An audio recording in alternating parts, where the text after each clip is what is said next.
naglabas na ng propaganda, lumabas sa CNN ito, no? Ang India about the latest warship. Parang ano ito eh, formahan talaga. Parang ito, kaya mo ba ito? Lalabas sila. So sabi ng China, marami sila, naglabas sila ng India. Ito yung kanilang pinagmamalaki ngayon.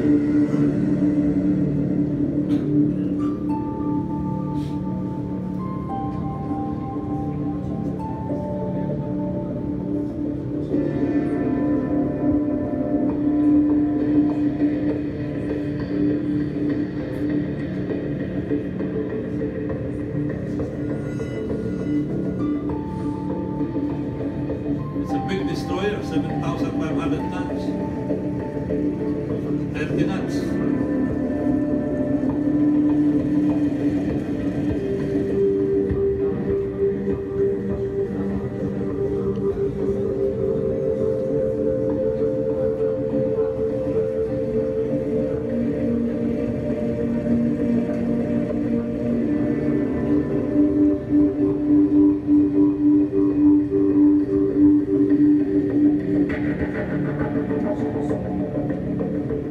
Can attack targets several hundreds of miles away.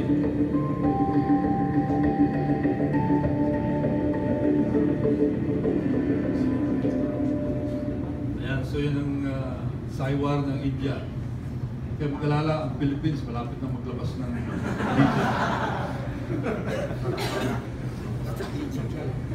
So, ito yung emerging security quartet in the Indo-Pacific. Sino yung mga yan? Yung emerging India, Australia, Japan, and the US to reorient their military postures. And Australia is there. Dati malaki Australia, may sarili silang aircraft carrier noon, yung Melbourne, pero wala na yun. But they have frigates and they have submarines, pero medyo matanda na yung mga submarines sila, and they plan to replace this with submarines maybe made in Japan. Australia also raised strongly Chinese aggression in the South China Sea and urges India to act. Sabi nila, India, sama na tayo dito. Nung nagbago ang gobyerno ng Australia, napalitan, pumasok si Malcolm Turnbull, a lot of people were worried, baka mag-iba attitude nila, but hindi naman. Because one of the first statements made by Prime Minister Turnbull was to say, China pushing the envelope. Ibig sabihin niyan, China is stretching the limit. Parang medyo sumusobra na. And yung Defense Secretary nila, who happens to be a lady, also delivered a very strong message that they will oppose intimidation and aggression. It's a warning to China. They consider China's provocations as a possible plus point.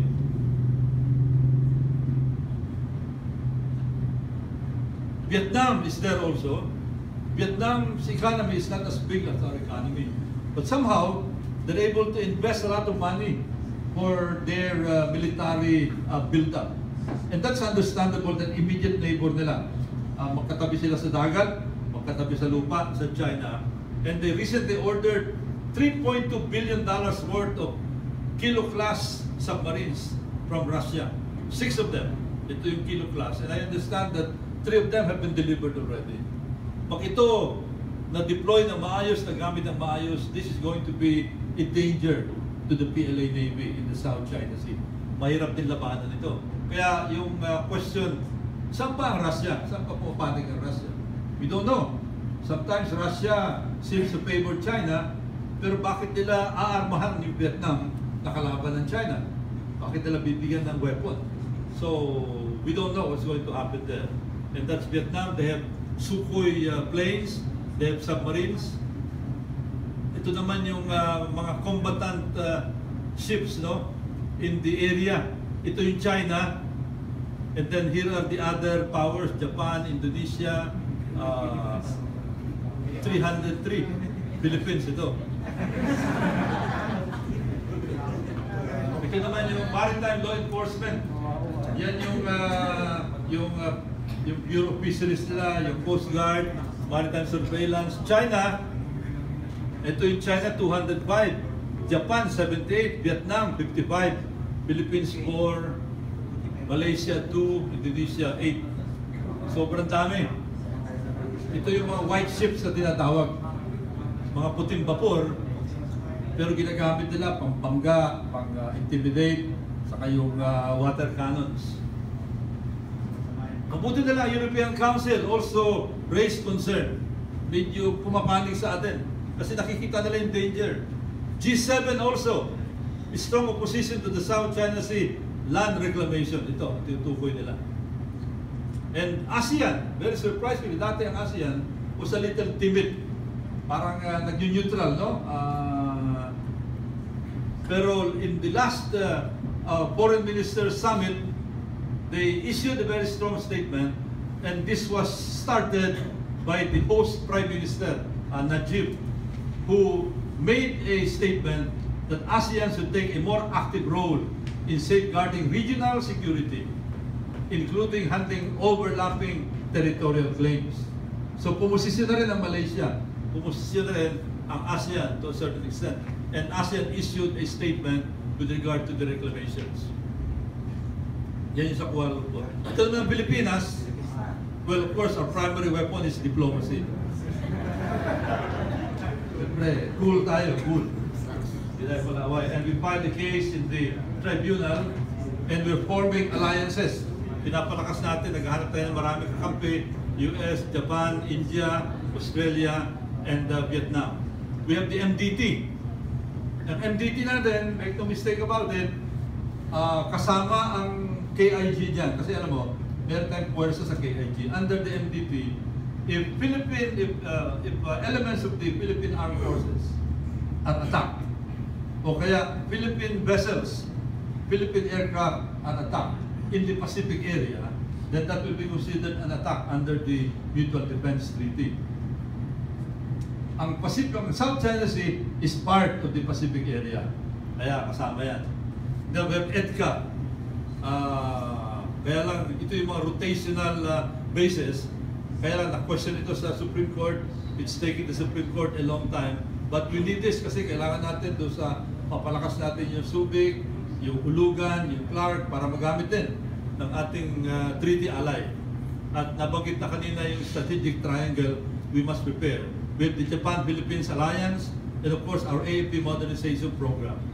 Pag ako tanungin nyo, ang kailangan natin yung anti-access area denial. We cannot match the other powers frigate by frigate, plane by plane, destroyer by destroyer. Hindi natin kaya yan. Kailangan gumamit tayo ng tinatawag na asymmetric warfare.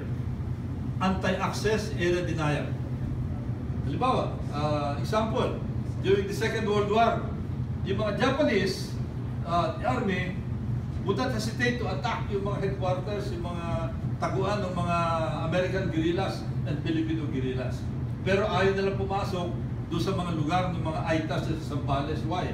Because the AITAS had very good anti-access area denial. Yung pana nila, yung mga traps nila doon. Hindi kaya ng Japanese army yun, kaya ayaw nila pumasok. Yan ang dapat na gawin natin. Swarm tactics also. Paano ba ito? Dapat meron tayong second-hand brigades. Why? Kasi ang second-hand brigades, andyan ka agad eh. Madideliver ka agad. At katunayan, in 2013, the government approved the acquisition of 2 frigates, Maestrale frigates from Italy, which would have been 2012 pa yan eh, which would have been here already as early as 2013. But that was cancelled, and in its place, nag-decide na mag-order ng brand new. Yung second hand, 16 billion, yung brand new na dalawa, 18 billion. Kailangan natin missile boats, missile-capable multi-purpose attack craft, or land-based missiles. That is the position I take, and that is the position also of many experts on how to have a cost-effective defense system. Dahil hindi ganun kalaki ang budget natin. For example, like this, ito yung Maestrale, second-hand frigate from Italy. Ang maganda pa rito, pag binili mo ito, government to government. So, walang duda na baka merong hanky-panky sa pagbili, no? Kasi gobyerno nag-uusap. O kaya yung missile boats, similar to the missile boats being used by Iran to harass the US Navy in the Persian Gulf. O kaya something like this, itong Hayabusa missile boat from Japan, it's about 40 meters long with 4 missiles. Plus mga land-based like yung BrahMos or whatever from Sweden, from Israel, that can guard our West Philippine Sea. Nakatago yan on board trucks, very mobile, nakatago sa mga bundok. Ito yung Maestrale, but unfortunately, itong Maestrale hindi natuloy. Kaya nga, mag-o-order ng bago.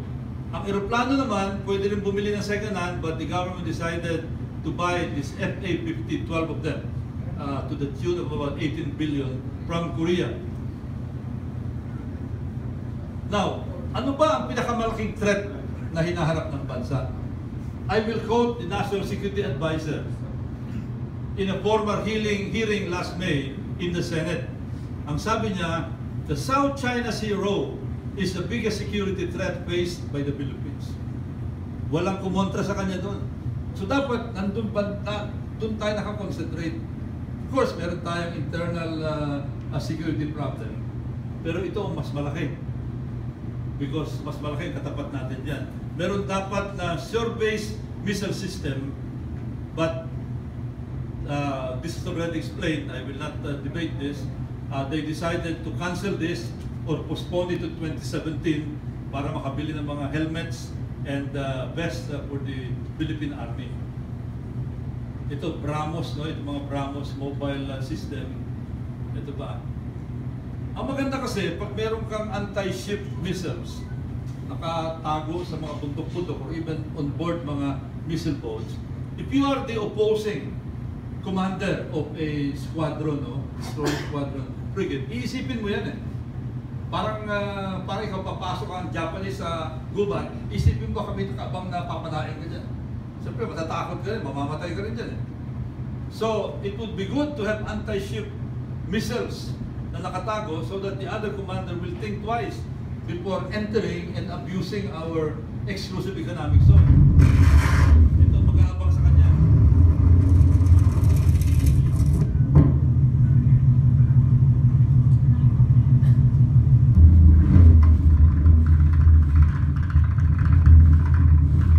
Of course, some people will say, may defense na yan eh. Well, whatever. Kasi mabuti na meron ka ring offensive capability kaysa wala ka. Kung alam nila na wala, then they will just, they know na wala tayo eh. So wala silang ka-worry-worry. Alam nila na may babor tayo pero walang missile. Alam nila pag lumapit sa Palawan, walang artillery na pwede umabot sa kanila, walang missile. So they're free to move inside our exclusive economic zone. And we are aware of the serious situation in disputed areas. Sabi ng palasya, no? Nag-issue sila ng statement. Now, ang maganda, well, mahirap naman ang dasal tayo na sana hirap ng ibang bansa, but in a way, it's good for us, good for the world. Medyo humihina ang economy ng China kasi ito ang pinaka-root ng kanilang lakas eh. They grew by more than 10% per annum for more than 10 years. Kaya dati, nung magsimula mga bandang 90s, ang per capita income natin mas malakas kaysa sa kanila. Mas mahirap sa kanila. But now, they were able to rise because of the economics. Kaya lang, bumagsak yung stock market nila by about 40% and maybe they lost about $4 trillion worth of wealth just magbagsak ng economy. But, mahirap din na sabihin natin, mahirap yung palakpakan niya kasi alam nyo, ang isang wounded tiger, ang wounded tiger can either crawl back into the jungle or attack. Ganun din pwede mangyari. It presents both an opportunity and risk with very complex security implications. Yung upheaval, economic upheaval in China. Ano ba mga pinaka-recent developments? Bumabalik na naman. Nag-announce na ang military commander of the US Force in the Pacific that they intend to challenge China's claim. Ito si Admiral Harris, no? Harry Harris, the Pacific commander. And they announced a bigger role for the third fleet. So dalawang fleet na. Merong 7th fleet, and then the third fleet might combine. Napakit ko na kanina yan, no? Under Nora Tyson, Vice Admiral Nora Tyson. And then the U.S. Admiral